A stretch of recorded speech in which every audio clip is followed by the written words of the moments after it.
Hello friends, జయప్రదతో ముచ్చట్లకి స్వాగతం. ఈరోజు అమ్మవారి అవతారం అండి, కాత్యాయని అవతారం అన్నమాట. ఆ అవతారం విశేషాలు పూజారి గారు చెప్తారు. ఆయన దేవి శివశక్తి నమోస్తుతే. ఈరోజు అలంకారము కాత్యాయని దేవి.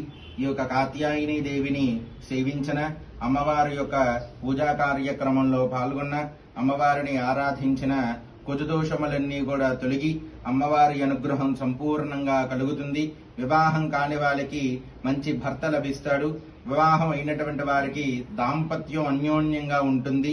ఈ యొక్క కాత్యాయని దేవిని ఆరాధించి అమ్మవారికి జరిగేటువంటి పూజా కార్యక్రమంలో మంత్రాలు విన్న అమ్మ అనుగ్రహం కలిగి జాతకంలో దుష్ఫలితములన్నీ కూడా తొలగి ప్రతిబంధకాలన్నీ కూడా తొలగుతాయి.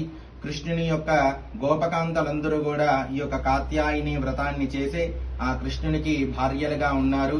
ఈ యొక్క అంత గొప్ప శక్తివంతమైనటువంటి ఈ కాత్యాయని అమ్మవారిని ప్రతి ఒక్కరూ సేవించి అమ్మ అనుగ్రహానికి పాత్రులు కాగలరు. మాతా మహారాజ్ఞికి జై.